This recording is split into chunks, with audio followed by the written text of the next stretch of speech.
نحمده ونصلي على رسوله الكريم اما بعد فقد قال الله تبارك وتعالى كما ورد في سورة الأعراف اعوذ بالله من الشيطان الرجيم بسم الله الرحمن الرحيم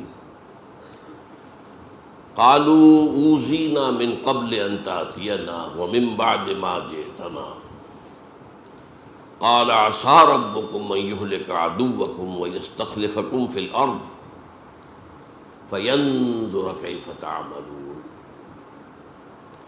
فقال عز وجل كما ورد في سورة الأنفال يا أيها الذين آمنوا استجيبوا لله وللرسول إذا دعاكم لما يحييكم واعلموا أن الله يحول بين المرء وقلبه وأنه إليه تحشرون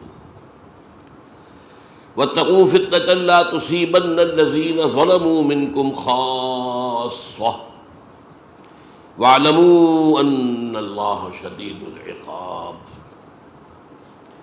واذكروا إذ أنتم قليل مستضعفون في الأرض تخافون أن يتخطفكم الناس فآواكم وأيدكم بنصره ورزقكم من الطيبات لعلكم تشكرون يا أيها الذين آمنوا لا تخونوا الله والرسول وتخونوا أماناتكم وأنتم تعلمون واعلموا أنما أموالكم وأولادكم فتنة وأن الله عنده أجر عظيم وقال عز وجل كما ورد في سورة إبراهيم وإذ تأذن ربك لئن شكرتم لأزيدنكم وَلَئِن كَفَرْتُمْ إِنَّ عَذَابِي لَشَدِيدٌ وقال عز وجل كما ورد في سورة محمد صلی اللہ علیہ وسلم إِن تَتَوَلَّوْا يَسْتَبْدِلْ قَوْمًا غَيْرَكُمْ ثُمَّ لَا يَكُونُوا أَمْثَالَكُمْ صدق اللہ العظیم رب اشرح لي صدري ويسر لي أمري واحلل عقدة من لساني يفقهوا قولي اللهم ربنا ألهمنا رشدنا وأعذنا من شرور أنفسنا اللهم أرنا الحق حقا وارزقنا اتباعه وأرنا الباطل باطلا وارزقنا اجتنابه اللهم وفقنا نقيم نظام خلافة على منهاج النبوة في باکستان اولا وفي كل العالم آخرا آمین یا رب العالمین۔ میں نے آج موضوع چنا ہے قرآن مجید کی تذکیر کے مضامین میں سے پاکستان کا ذکر قرآن میں۔ یہ بات بہت سے لوگوں کو عجیب لگے گی، پاکستان کا ذکر قرآن میں آج سے 1400 برس پہلے۔ اس کے ضمن میں پہلے تو آیت سن لیجئے، آیت نمبر 10 ہے یہ سورہ انبیاء کی۔ لقد انزلنا الیکم کتابا فیہ ذکرکم افلا تعقلون، دیکھو ہم نے تمہاری طرف ایک کتاب نازل کر دی ہے جس میں تمہارا ذکر ہے تاکہ تم عقل سے کام لو۔ اب یہاں اس آیت میں ذکر کے دونوں معنی ہو سکتے ہیں، ذکر ہمارے حالات کا بیان یا ذکر نصیحت، تمہارے حصے کی نصیحت۔ لیکن ایک عظیم حدیث میں آ کر بات جو ہے وہ طے ہو جاتی ہے، طویل حدیث ہے، عظمت قرآن کے موضوع پر حضور کا کہ وہ حدیث بلکہ خطبہ کہنا چاہیے، اہم ترین ہے۔ راوی کون ہے؟ حضرت علی رضی اللہ تعالی عنہ فرماتے ہیں کہ حضور نے فرمایا صلی اللہ علیہ وسلم انہا ستکون فتنۃ، ان قریب ایک بہت بڑا فتنہ رونما ہوگا۔ اس پر حضرت علی فرماتے ہیں میں نے عرض کیا مل مخرج منہا یا رسول اللہ، اے اللہ کے رسول اس سے نکلنے کا راستہ کون سا ہوگا؟ بہت غور طلب بات ہے یہ، میں اس کی طرف اشارہ کیے بغیر گزر نہیں سکتا آگے۔ دیکھیے ہم ہوتے تو پوچھتے یہ فتنہ کب آئے گا، کیوں آئے گا، کدھر سے آئے گا، کیسے آئے گا، کیا شکل ہوگی اس کی، یہ سوالات پوچھتے نا۔ لیکن یہ تمام چیزیں معلوماتی ہیں، ان کا عملی کو فائدہ نہیں۔ ان ساری باتوں کا جواب مل جائے تبھی معلومات میں اضافہ ہوگا۔ عمل کیا ہے، اس سے بچاؤ کا راستہ کون سا ہوگا، یہ ہے سوال۔ یہ ہے فرق صحابہ کرام میں اور ہمارے مابین۔ حضرت علی نے پوچھا، یہ نہیں کہا یہ کب آئے گا، کیوں آئے گا، کدھر سے آئے گا، کیسے آئے گا، کیا صورت ہوگی، بل مخرج منہا یا رسول۔ اس پر آپ کا جواب ہے، بہت طویل حدیث ہے یہ، میں صرف ابتدائی چند جملے اور آخری چند جملے سناؤں گا۔ کتاب اللہ، فتنوں سے بچاؤ کا راستہ اللہ کی کتاب ہے۔ فیہ ذکر ما بعدکم وخبر ما قبلکم وحکم ما بینکم۔ اس میں تم سے پہلوں کا بھی ذکر ہے، تمہارے بعد کے حالات بھی ہیں، یہ آگے نہیں آگے بعد کے حالات بھی، اور تمہارے مابین جو بھی کوئی اختلافات کبھی ہوں گے ان کا حکم اور ان کا حل موجود ہے۔ پھر طویل حدیث ہے، بڑے پیارے پیارے جملے ہیں۔ لا تنقضی عجائبہ ولا یخلق عن کثرت الرد۔ لیکن میں آخری جملے سنا رہا ہوں صرف۔ من قال بہ صدقہ، جو شخص اس قرآن کی بنیاد میں کوئی بات کہے گا وہ سچ کہا اس نے۔ ومن حکم بہ عدل، اور جو اس قرآن کے ذریعے فیصلہ کرے گا اس نے عدل کیا۔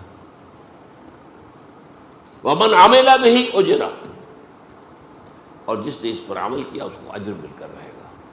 اور آخری ٹکڑا اہم ترین ہے، میرے لیے بہت بڑی بشارت ہے، بہت بڑی بشارت ہے، اور بھی جو میرے ساتھی اس تعلیم و تعلم قرآن میں لگ گئے ہیں ان کے لیے بڑی بشارت ہے۔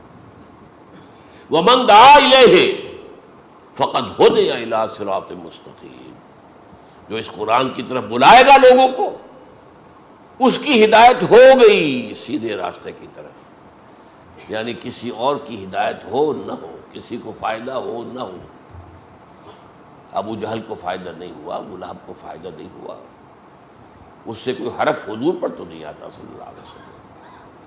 من دعا الیہ فقد ہو گیا، اب عربی زبان سے ذرا بھی واقفیت ہو چکی، اس کی ہدایت ہو چکی صراط مستقیم کی طرف۔ اللہم ربنا اجعلنا منہم۔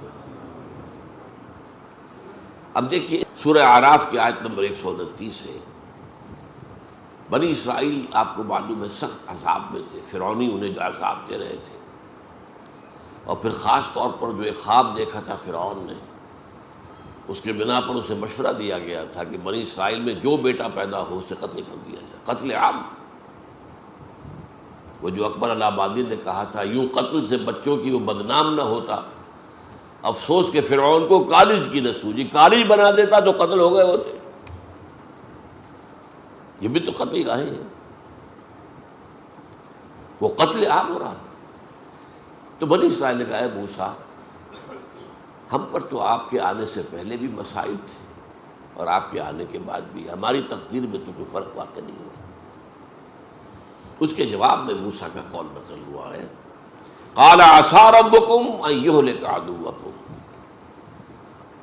موسیٰ نے فرمایا علیہ السلام، قریب ہے کہ تمہارا رب تمہارے دشمن کو ہلاک کر دے، جیسے کہ کر دیا فرعون اور اس کا لاؤ لشکر غرق کر دیے۔ وَيَسْتَخْلِفَكُمْ فِي الْأَرْضِ، اور تمہیں خلافت دے زمین کی۔ آئی نا بعد میں خلافت ابو داؤد، حضرت داؤد کی، سلیمان کی، طالوت کی، ساری خلافتیں کس کی کی؟ فَيَنْظُرَ كَيْفَ تَعْمَلُونَ، پھر وہ دیکھے گا تم کیا کرتے ہو۔ یہ فَيَنْظُرَ كَيْفَ تَعْمَلُونَ بہت اہم ہے۔ ہمیں بھی اللہ نے ہندو کے غلبے سے بچایا، ہمیں ایک آزاد ملک دیا،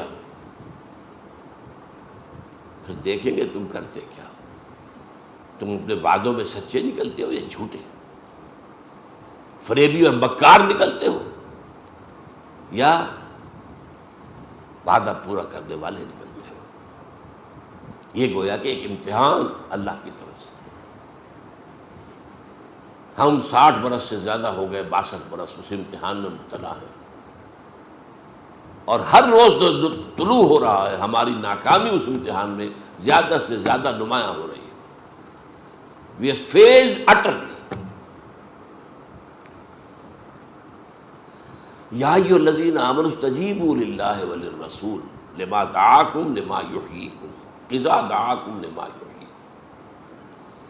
اہل ایمان لبیک کہو اللہ اور اس کے رسول کی پکار پر جبکہ وہ تمہیں پکارے اس چیز کی طرف جس سے وہ تمہیں زندہ کر دے گا. اب دیکھیے یہ مسئلہ آ گیا جو میں نے موضوع رکھا تھا آج کے لیے, یہاں اس کا اس کی مثال آ گئی لما یحییکم. تو کیا پہلے مردہ تھے وہ اہل ایمان؟ کیا کفار مکے کے مردہ تھے؟ زندہ تو تھے, چلتے پھرتے تھے, روحیں مر گئی تھی. ان کا یہ جسمانی وجود قبر بن گیا تھا جس میں روح جو ہے دفن ہے. یہ چلتے پھرتے مقبرے یا چلتے پھرتے تعزیے, چلتے پھرتے تعزیے. اہل ایمان لبیک کہو اللہ اور اس کے رسول کی پکار پر جبکہ رسول تمہیں پکارے کس بات کی طرف جو تمہیں حیات روحانی عطا کرے گی. حیات جسمانی تو ہے, حیوان تو تم ہو. لہم قلوب لا یفقہون بہا ولہم اعین لا یبصرون بہا ولہم آذان لا یسمعون بہا اولئک کالانعام بل ہم اضل. یہ چوپایوں کے مانند ہیں, ان سے بھی گئے. وہ روحانی زندگی تمہیں دینے کے لیے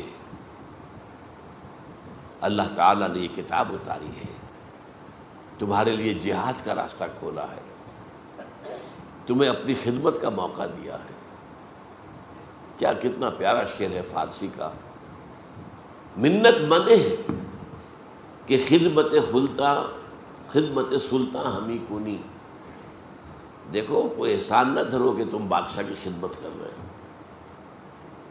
منت منے کہ خدمت سلطان ہمیں کنی, منت شناس ازو کہ بخدمت بداشتت. اس کا احسان مانو کہ اس نے تمہیں اپنی خدمت پر مامور کر دیا ہے. تو جس سے اللہ اپنے دین کی خدمت پر مامور کر دے اس پر تو اللہ کا بہت بڑا احسان ہے, اس کا احسان مانے. تو اہل ایمان لبیک. اب یہ کس وقت آیات نازل ہو رہی ہیں؟ غزوہ بدر کے بعد. حضور کی دعوت اور تحریک جو ہے وہ قتال کے مرحلے میں آ چکی ہے, مشکل ترین مرحلہ. جان ہتھیلی پر رکھ کر میدان میں آنا آسان کام نہیں ہے. جو جنگ میں گیا ایک طرح سے تو گویا کہ موت کے منہ میں گیا, بچ کے آ جانا جو ہے یہ تو گویا کہ ایک نئی زندگی ہے جو مل گئی. اس کے بعد ایک دھمکی آ رہی ہے, ایک تو تشویق. یہ جو دعوت تمہیں نبی دے رہے ہیں صلی اللہ علیہ وسلم, یہ تمہاری حیات روحانی کا ذریعہ بن جائے گی. تم صرف حیوانی طور پر زندہ نہیں رہو گے, روحانی طور پر بھی زندہ رہو گے. اب اس کے بعد ایک تنبیہ آ رہی ہے, وَاعْلَمُوا أَنَّ اللَّهَ يَحُولُ بَيْنَ الْمَرْءِ وَقَلْبِهِ وَأَنَّهُ إِلَيْهِ تُحْشَرُونَ. جان لو اللہ انسان کے اور اس کے قلب کے درمیان حائل بھی ہو جایا کرتا ہے. ایک وقت آتا ہے انسان نیکی کرنا چاہتا ہے, نہیں کر سکتا. یہ وہ شے ہے جس کو قرآن میں کہا گیا ختم اللہ علی قلوبہم وعلی سمعہم وعلی ابصارہم غشاوہ. ایک پوائنٹ آف نو ریٹرن, عافیت اس میں ہوتی ہے. آج آپ پر کوئی حق منکشف ہوا, قبول کریں فوراً. اگر دل نے گواہی دی حق ہے پھر آپ نے نہیں مانا تو آپ کو سزا ملے گی. کیا؟ اب حق کو پہچاننے کی صلاحیت کم کر دی جائے گی.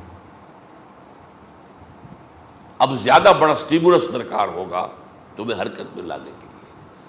پھر بھی حرکت میں نہ آئے تو پھر اور کم ہو جائے گی. ہوتے ہوتے اللہ کا یہ قانون جو ہے حائل ہو گیا اب دل اور انسان کے درمیان. اور جان لو کہ تمہیں بالآخر اسی کی طرف جمع کیے جانا ہے. وَاتَّقُوا فِتْنَةً لَا تُصِيبَنَّ الَّذِينَ ظَلَمُوا مِنْكُمْ خَاصَّةً اور ڈرو اس عذاب سے جو تم میں سے صرف ظالموں کو اپنی گرفت میں نہیں لے گا، اس میں بے گناہ بھی مارے جائیں گے، جس کو آپ کہتے ہیں اپنے محاورے میں گیہوں کے ساتھ گھن بھی پس جاتا ہے۔ جب عوامی اور عمومی عذاب آتا ہے تو صرف ظالم ہی نہیں پستے اس میں۔ وَاتَّقُوا فِتْنَةً لَا تُصِيبَنَّ الَّذِينَ ظَلَمُوا مِنكُمْ خَاصَّةً۔ میں نے جو رات بات کہی تھی، عذاب سر پر کھڑا ہے، اگلی آیت میں اس کا ذکر ہو رہا ہے۔ یہ شک، اور پھر یہ تو نہیں ہوگا کہ صرف بدکار ہی مارے جائیں۔ مشرقی پاکستان میں کیا صرف بدکار مارے گئے تھے؟ ہسپانیہ میں کیا صرف بدکار مارے گئے تھے؟ ایک ملک جس پر 800 برس حکومت کی مسلمانوں نے، اور پھر ایک بچہ بھی وہاں نہیں چھوڑا گیا زندہ، یا جلا دیے گئے، یا قتل کر دیے گئے، یا زبردستی عیسائی بنا لیے گئے، اور یا جہازوں میں بھر بھر کر اور افریقہ کے شمالی ساحل پر ڈمپ کر دیے گئے، جہاں نہ کچھ کھانے کو نہ پینے کو۔ تو ڈرو اس عذاب سے، جب آئے گا تو اس کی چکی میں صرف گیہوں نہیں پیسے گا، گھن بھی پیسے گا۔ صرف ظالمین پر جو ہے ان پر وہ عذاب نہیں ہوگا، عام لوگوں پر بھی ہوگا۔ وَاعْلَمُوا أَنَّ اللَّهَ شَدِيدُ الْعِقَابِ، اور جان لو اللہ تعالیٰ عقاب میں، سزا میں بہت سخت ہے۔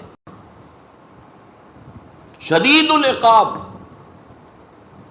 یہ بھی وہ بات ہے کہ جو کئی مرتبہ میں نے بیان کی ہے۔ اللہ کی یہ دونوں شانیں ہیں، سامنے رہنی چاہیے۔ وہ غفار بھی ہے، ستار بھی ہے، وہ رحیم بھی ہے، وہ غفور بھی ہے، وہ رؤوف بھی ہے، لیکن شدید الانتقام، شدید العقاب، یہ بھی اس کی شانیں ہیں۔ اس کی شان رحیمی پر دھوکہ نہ کھا جانا۔ یا ایھا الانسان ما غرک بربک الکریم، کیا دھوکہ کھا لیا تم نے؟ اللہ تو بخشنے والا ہے، وہ بخشنے والا بھی ہے اور جہنم میں جھونکنے والا بھی وہی ہے۔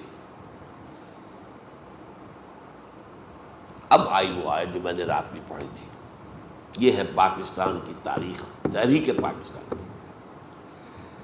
وَاذْكُرُوا إِذْ أَنْتُمْ قَلِيلٌ، یاد کرو ذرا جب تم ہندوستان میں، اب یہ میں ایڈ کر رہا ہوں، اقلیت میں تھے۔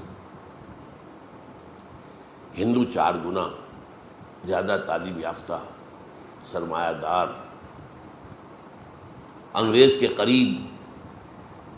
انگریز نے حکومت چھینی تھی مسلمان سے، مسلمان کو وہ سمجھتا تھا اس میں بغاوت کے جراثیم ہے۔ ہندو کے لیے کیا تھا؟ چینج آف ماسٹرز، پہلے مسلمانوں کے غلام تھے، اب انگریزوں کے ہو گئے، ان کے لیے تو کوئی بڑی بات تھی نہیں۔ اس وقت جو خوف طاری تھا، وَاذْكُرُوا إِذْ أَنْتُمْ قَلِيلٌ مُسْتَضْعَفُونَ فِي الْأَرْضِ، زمین میں تمہیں دبا لیا گیا، ہندو غالب تھا۔ جو پروونسز جو تھے جہاں مسلمان اقلیت میں تھے، وہاں تو ہندو غالب تھا، میجورٹی میں بھی تھا۔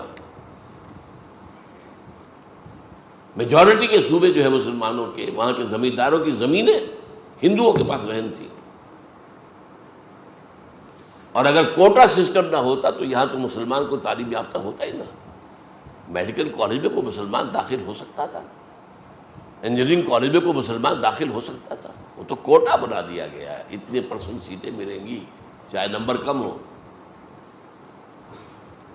وَاذْكُرُوا إِذْ أَنْتُمْ قَلِيلٌ مُسْتَضْعَفُونَ فِي الْأَرْضِ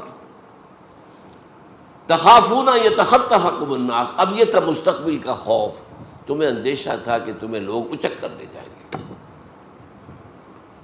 ہندو چھا جائے گا، ہندو ایکسپلائٹ کرے گا، ہندو تمہارا مذہب تبدیل کرے گا، ہندو تمہاری زبان ختم کر دے گا، ہندو تمہارا کلچر ختم کر دے گا۔ اس کے عزائم نہایت خوفناک تھے، نہایت خوفناک تھے، نہایت خوفناک تھے۔ یہ 16 اپریل 1946 کو تقریر کی تھی محمد علی جناح المعروف بقائد اعظم، یہاں آپ کے حبیبیہ ہال جو اسلامیہ کالج کا ہال ہے، خواتین کے اجتماع میں۔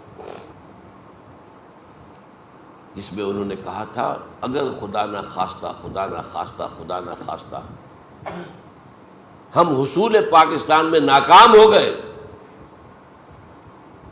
تو ہندوستان کی سرزمین سے اسلام اور مسلمانوں کا نام و نشان مٹ جائے گا۔ جو شخص ذرا بھی واقف جناح کی شخصیت ہے وہ جانتا ہے وہ لفظوں سے کھیلنے والا نہیں تھا، وہ اوریٹر نہیں تھا، خطیب نہیں تھا، جوشیلا نہیں تھا، جذباتی نہیں تھا، تو بہت ٹھنڈا آدمی، وکیل تو بہت ٹھنڈا ہوتا ہے، ججی تو نہیں بات کرتا۔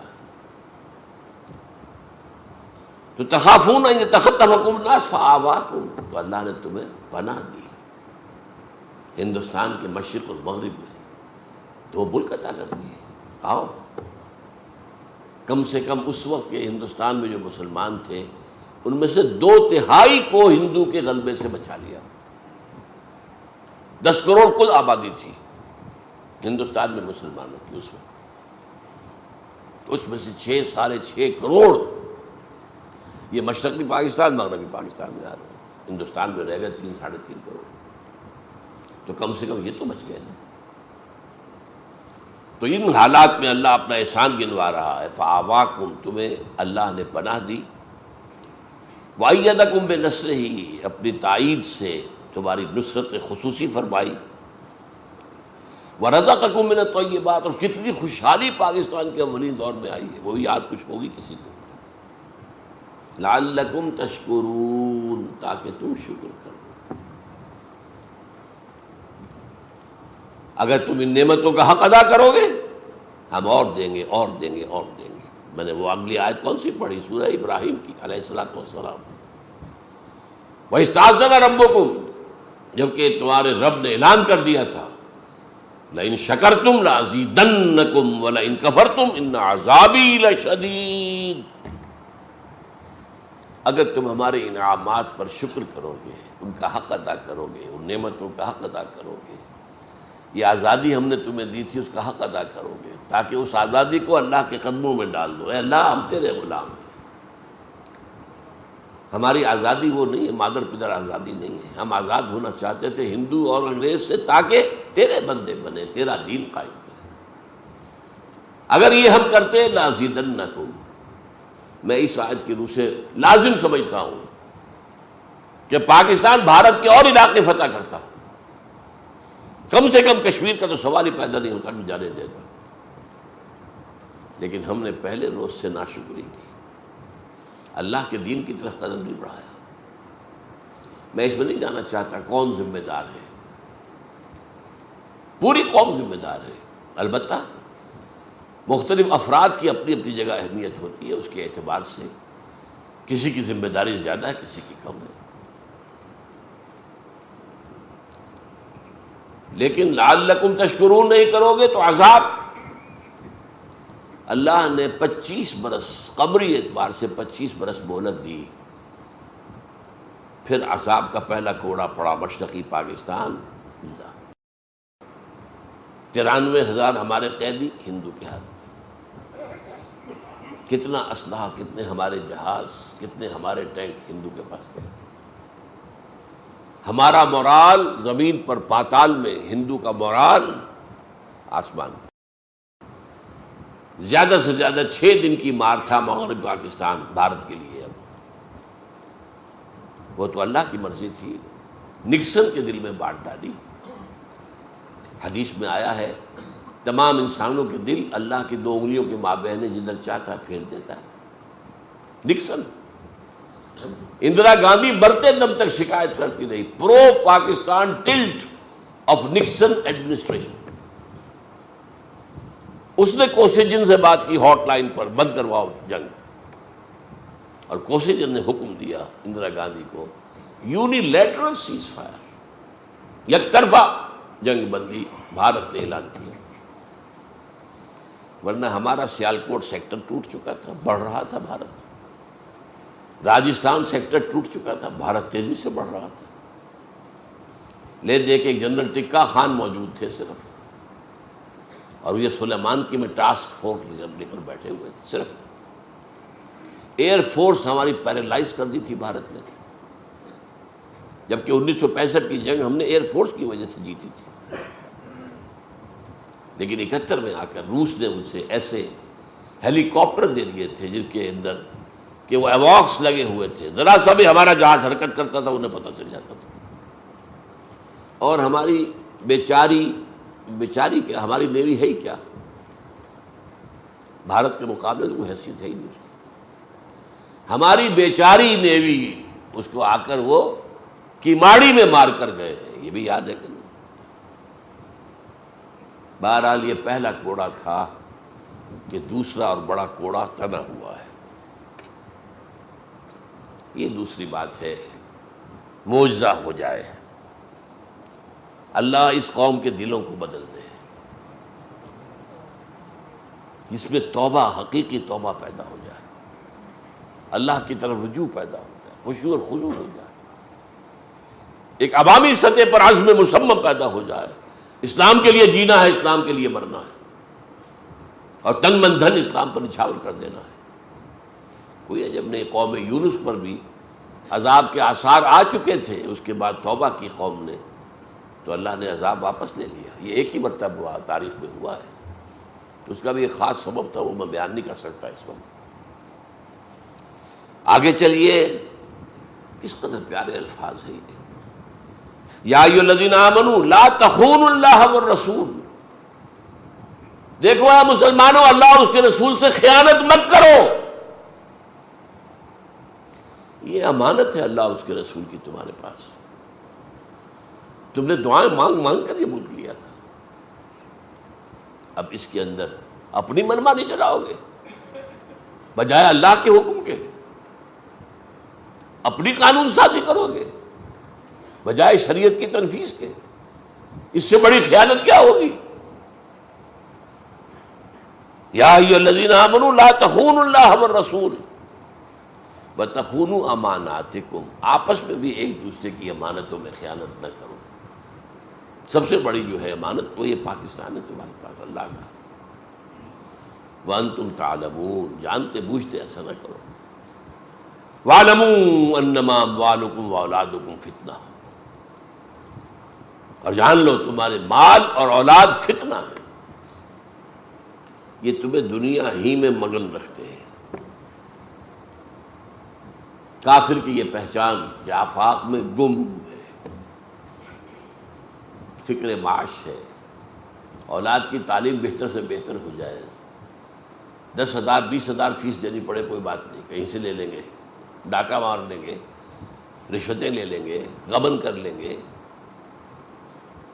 مال اور اولاد فتنہ ہے، یہی تمہیں روکے ہوئے ہیں، یہی تو تمہاری دامن تھامے ہوئے ہیں، اللہ کی راہ میں بڑھنے نہیں دیتے.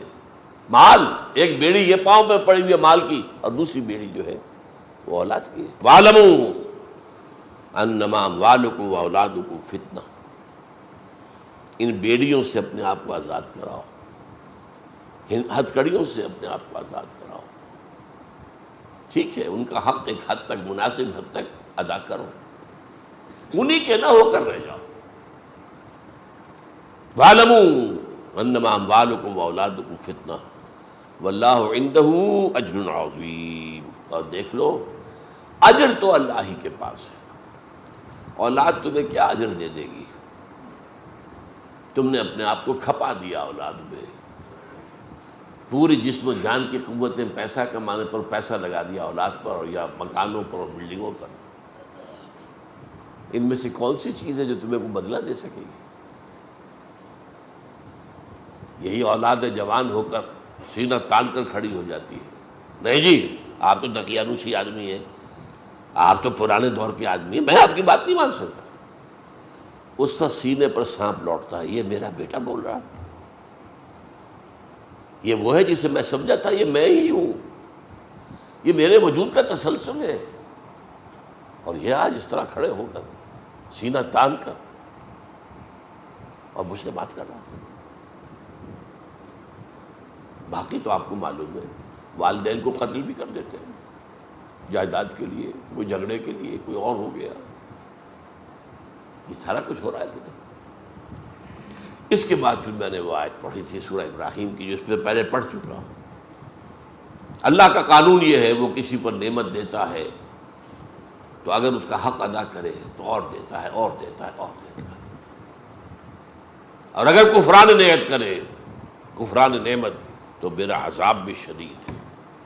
ایک شدید عذاب کا مزہ ہم چکھ چکے ہیں، لیکن وہ عذاب اکبر نہیں تھا، پاکستان ختم ہو جاتا، یہ بھی ہو سکتا تھا۔ میں نے تو ابھی آپ سے کہا، میں ڈنکے کی چوٹ کہہ رہا ہوں، 71 میں صرف 6 دن کی مار تھا Pakistan Bharat. It could have vanished from the map of the world right in 1971۔ یہ اللہ نے مزید مہلت دی ہے، مزید مہلت دی، مزید مہلت دی، اور مہلت کن کے ذریعے سے دلوائی ہے؟ ہمارا زور چلتا تھا نکسن پر، کوئی ہمارا زور چلتا تھا کوسیجن کے اوپر، اور اندرا گاندھی تو فاتح تھی، وہ ہماری بات سننے والی کہاں تھی؟ اس نے تو بڑے فخر سے کہا تھا، ہم نے نظریہ پاکستان، دو قومی نظریے کو خلیج بنگال میں غرق کر دیا ہے۔ کہاں گیا تمہارا دو قومی نظریہ؟ کیوں علیحدہ ہو گیا مشرقی پاکستان اگر تم ایک قوم تھے؟ اور ہم نے اپنی 1000 سالہ غلامی کا بدلہ چکا لیا مسلمانوں سے۔ یہ اس کی فاتحانہ شان تھی اندرا گاندھی کی۔ تو اگر تم کفران نعمت کرو گے تو پھر میرا عذاب بھی بہت سخت ہے، پھر اس کے لیے تیار ہو۔ اور وہ عذاب کیا ہے؟ وَاتَّقُوا فِتْنَةً لَا تُصِيبَنَّ الَّذِينَ ظَلَمُوا مِنْكُمْ خَاصَّةً۔ وہ جب آئے گا، عوامی عذاب جب آتا ہے تو وہ پھر فرق نہیں کرتا۔ آخرت میں جو عذاب ہوگا وہ انڈیویجول بیسس پر ہوگا۔ آپ کا حساب کتاب یہ ہے، انڈیویجول، کلہم آتی ہے یوم القیامت فردا۔ وہاں قومی سطح کا حساب نہیں ہے، قومی سطح کا حساب یہاں ہوتا ہے، اور یہاں پر پوری قوم پکڑی جاتی ہے۔ جیسے کہ میں ہسپانیہ کی مثال دے چکا ہوں، ان تتولوا یستبدل قوما غیرکم ثم لا یکونوا امثالکم۔ اے مسلمانوں، اگر تم پیٹھ دکھا دو گے، ہم نے تمہیں ایک بہت بڑا اونچا مقام دیا ہے، هو اجتباکم، تمہیں چن لیا ہے، تمہیں خیر امت بنایا ہے، کنتم خیر امت اخرجت للناس۔ اب اس کی اگر ذمہ داریوں کو ادا نہیں کرو گے، پیٹھ موڑ لو گے، تو تمہیں ہٹائیں گے، کسی اور قوم کو لے آئیں گے۔ ہمارا کام تو ہونا ہے، ہم محتاج نہیں ہیں تمہارے۔ اس پر میں نے آخری بات کہی تھی، یہ بھی ہو سکتا ہے کہ اللہ نے جو موقع ہمیں دیا تھا، اقبال کے 2 خوابوں میں سے ایک خواب، اللہ ہمیں اس میں سے نکال باہر کرے اور صرف افغانستان کے ذریعے سے وہ کام کرا لے۔ احادیث میں بھی ذکر ہے خراسان کا، اور ٹوائنبی کے حوالے سے میں ذکر کر چکا ہوں رات کی تقریب میں، کہ اس نے کہا تھا افغانستان وہ ملک ہے جس میں صحیح بنیادی اسلامی تہذیب موجود ہے، اور وہیں سے اسلامی تہذیب کی ریسرجنس ہوگی۔ اب دیکھیے یہ کلیش آف سویلائزیشن، ہنٹنگٹن کی کتاب، کہ تہذیبوں کے تصادم میں یہ کہہ رہا ہے، اور یہ کب کا کہا ہوا؟ 1930 میں ٹوائنبی نے کہا ہے، افغانستان میں بنیادی اسلامی تہذیب موجود ہے، اور یہیں سے عالمی سطح پر تہذیب اسلامی کا احیاء ہوگا۔ اور یہ بھی ہو سکتا ہے، یہ تلخ ترین بات جو میں کہہ رہا ہوں، ہمارے لاکھوں قتل ہوں، پاکستان کا نام و نشان مٹ جائے، بھارت ہم پر قابض ہو جائے، اور پھر بھارت مسلمان ہو جائے، ہو سکتا ہے۔ یہ ہوا ہے ایک مرتبہ، کوئی مانے گا؟ تاتاریوں کے ہاتھوں 95 لاکھ انسان، بلکہ میرے نزدیک تو کروڑوں کے اندر تعداد ہے، وہ قتل ہوئے تاتاریوں کے ہاتھ۔ یہ 12ویں اور 13ویں صدی عیسوی کے اندر، جبکہ خلافت بنو عباس کا خاتمہ ہوا ہے، اور 1258 میں فال آف بغداد، آخری خلیفہ مستعصم باللہ کو محل سے نکالا تاتاریوں نے، ایک جانور کی کھال میں لپیٹا، سڑک پر ڈال دیا اور گھوڑے دوڑا دیے۔ یہ تھا ان تتولوا یستبدل قوما غیرکم، اے عربو تم نے ہمیں بہت اونچا مقام ہم نے دیا ہے، لیکن ہم تمہارے محتاج نہیں ہیں، تم اگر پیٹھ دکھا دو گے تمہیں ہٹائیں گے، کسی اور کو لے آئیں گے، اور لائے بھی کس کو؟ جن کے ہاتھوں کروڑ کے قریب مسلمان قتل ہو چکے۔ یہ ساری پھر جو عظیم سلطنتیں بنی سب تاتاری تھے، مختلف قبیلے ہیں ان کے۔ یہ مغل کون تھے؟ یہ ترکان تیموری کہلاتے ہیں، ترکان صفوی ایران میں بدقسمتی سے انہوں نے شیعت اختیار کر کے ایک نیگیٹو رول اختیار کر لیا اسلامی تاریخ کے اندر۔ ترکان سلجوقی مڈل ایسٹ میں، ترکان عثمانی، دی گریٹ آٹومان امپائر، یہ سب ترکوں کی زیر قیادت تھا۔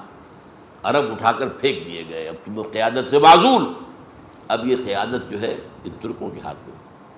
میں نے ذکر کیا تھا دی فلاڈلفیا ٹرمپٹ، اور یہ میں حیران ہو گیا تھا کہ یہ اگست 2001 میں چھپا تھا۔ ستمبر 2001 میں 9/11 جسے کہتے ہیں وہ ہو گیا، اور اس کے الفاظ کیا ہیں؟ Most people think the crusades are a thing of the past, over forever, but they are wrong. Preparations are being made for a final crusade, and it will be the bloodiest of all. یہ اس کا editor لکھ رہا ہے، اس کا editor جو ہے Gerald فلری، اس کے الفاظ ہیں۔ حیران کن، اگست میں یہ الفاظ چھپ رہے ہیں، ستمبر کے اندر وہ حادثہ ہوا۔ یہ ساری تیاری کس کی تھی؟ کروسیڈ کی تھی۔ اس کے لیے امریکی قوم کو تیار کرنا تھا، اسی لیے بش کی زبان سے کروسیڈ کا لفظ نکل گیا، بعد میں اس نے اصلاح کیا۔ بہرحال ایک بات جان لیں کہ یہ رسالہ جو ہے یہ پروٹیسٹنٹس کا ہے۔ یہ دو فرقے بڑے ہیں عیسائیوں کے، کیتھولکس اور پروٹیسٹنٹس۔ یہ پروٹیسٹنٹس جو ہے پاپائیت کے بہت خلاف، کیتھولزم کے خلاف، پوپ کو یہ شیطان کہتے ہیں۔ ان کا کہنا یہ ہے کہ یہ جو یورپین یونین بنی ہے، یہ پرانی ہولی رومن امپائر کو تازہ کیا گیا ہے، تاکہ اس کے ذریعے سے مڈل ایسٹ کے اندر ایک رومن کیتھولک حکومت قائم ہو، فلسطین میں عیسائی حکومت قائم ہو۔ جیسے ایسٹ تیمور میں آپ کو معلوم ہے رومن کیتھولک حکومت قائم ہوئی، انڈونیشیا کا ایک جزیرہ تقسیم کرایا گیا اور رومن کیتھولک حکومت۔ تو یہ اس کے لیے کروسیڈ کی تیاریاں ہو رہی ہیں۔ یہ یونائٹڈ یورپ کیوں بنا ہے، اور یہ نیٹو اب بھی کیوں ایکٹیو ہے، کس لیے؟ تو ایک بات تو مجھے یہ عرض کرنی تھی آپ سے۔ دوسری بات جو میں نے عرض کی تھی کہ یہودیوں نے جن ریشہ دوانیوں کے ذریعے سے عالم عیسائیت کو فتح کیا، یہ تو آپ دعا کریں کہ میں اس کو تحریر میں لے آؤں، اور یہ مضمون جو ہے بہت انفارمیٹیو ہے، بہت ضروری ہے، اور خاص طور پر تفسیر قرآن کے بھی ایک مسئلے سے بحث کرتا ہے کہ دو آیات میں بظاہر ایک لطیف سا تضاد ہے، اس کو کیسے حل کریں۔ لیکن اب میں آپ کو بتاتا ہوں، ان کی ذرا ہوشیاری دیکھیے۔ ایک طرف یہ عالم عیسائیت کو اپنی شکنجے میں لے رہے ہیں، دوسری طرف پوری دنیا کے اندر بھی ایک گھیرا ڈال رہے ہیں۔ وہ کیا ہے؟ 1776 میں انہوں نے بنایا آرڈر آف ایلومیناٹی۔ ایلومیناٹی روشن خیال لوگوں کا کی ایک انجمن، اور کیا کرتے تھے؟ پوری دنیا سے ذہین ترین لوگوں کو اسکالرشپ دے کر امریکہ بلاتے تھے۔ یہ روڈز اسکالرشپ مل رہا ہے، اور جو آدمی خوشی سے، جو آپ اپنے آپے میں نہیں سما رہا، مجھے وظیفہ مل گیا، وظیفہ مل گیا، وظیفہ مل گیا، امریکہ جاؤں گا، امریکہ جاؤں گا، تعلیم حاصل کروں گا، پوری دنیا سے مختلف فاؤنڈیشنز۔ ذہین ترین، ظاہر بات ہے کہ اس میں پھر چناؤ کرتے تھے، ذہین ترین لوگوں کو لے لینا، انہیں وہاں رکھ کر برین واشنگ کریں۔ نمبر 2، ان کے سکینڈلز کھڑے کریں، سیکس سکینڈلز، ان کی فائلیں اپنے پاس تیار رکھیں۔ وہ لوگ جب واپس جائیں اپنے ملکوں میں تو اہم پوزیشن میں جائیں گے، پھر ہمارے اعلی کار ہوں گے، اور ہماری بات ماننے سے انکار کریں گے تو ہم بتا دیں گے دیکھو تمہارا یہ سیکس اسکینڈل ہمارے پاس ہے، ہم تمہارے ملک میں اس کو عام کر دیں گے، تمہاری چودراہٹ، تمہاری قیادت سب ختم ہو جائے گی۔ یہ کہلاتا ہے آرڈر آف ایلومیناٹی 1776، اور اس کے تحت دوسری آرگنائزیشن انہوں نے بنائی فری میسن،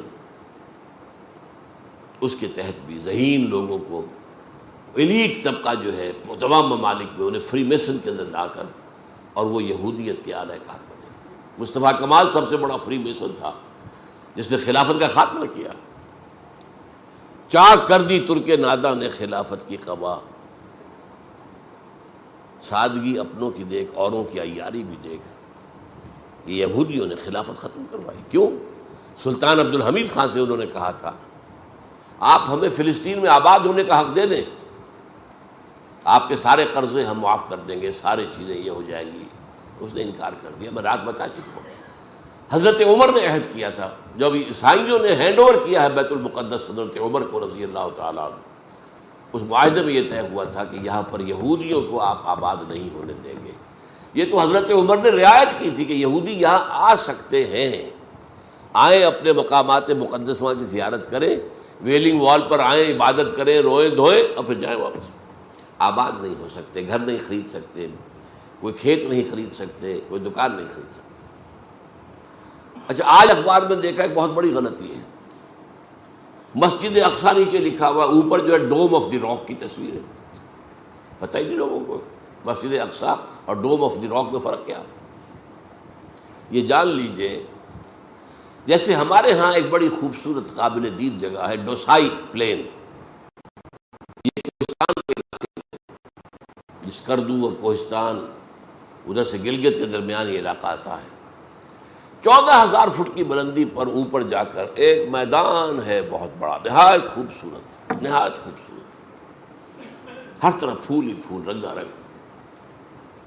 اسی طرح یہ یروشلم میں ایک پہاڑی تھی، ٹیمپل ماؤنٹ، ماؤنٹ پہاڑی کو کہتے ہیں، اس کے اوپر ایک مستطیل کی شکل کے اندر میدان تھا، مستطیل شمالاً جنوباً۔ اس میں حضرت سلیمان نے مسجد اقصیٰ بنائی تھی۔ وہ ایک دفعہ 587 قبل مسیح میں گری، پھر 70 عیسوی میں گری، آج تک گری ہوئی۔ بعد میں وہاں پر یہ دو چیزیں ہیں مسلمانوں کے عہد حکومت میں وہاں پر بلڈ ہوئی ہیں۔ ایک تو یہ ڈوم جو ہے، یہ کیا ہے اصل میں؟ آپ کو معلوم ہے حضور کا جو سفر تھا معراج کا، اس کے 2 حصے تھے، مسجد حرام سے مسجد اقصیٰ تک زمینی سفر، مسجد اقصیٰ سے پھر آسمان۔ تو آسمانی سفر جو شروع ہوا تھا وہ ایک چٹان ہے، صخرہ، صخرہ چٹان کو کہتے ہیں، چٹان پر سے حضور کا براق لے کر اڑا گیا۔ اس چٹان کے اوپر پھر جو خلیفہ عبد الملک بن مروان تھا بنو امیہ کا، یہ بہت بڑا بادشاہ گزرا ہے، اور آج کی تاریخ میں اس کا پیرلل جو ہے عربوں میں ملک عبدالعزیز آل سعود ہے، اس کے بھی 4-5 بیٹے، ایک کے بعد دوسرا، دوسرا تیسرا چوتھا پانچواں جو ہے وہ بادشاہ بنے ہیں۔ سعود آیا ہے، پھر فیصل آیا ہے، پھر خالد آیا ہے، پھر اور آئے ہیں، پھر فہد آیا ہے، پھر سب کے سب بیٹے اسی کے ایک باپ کے بیٹے۔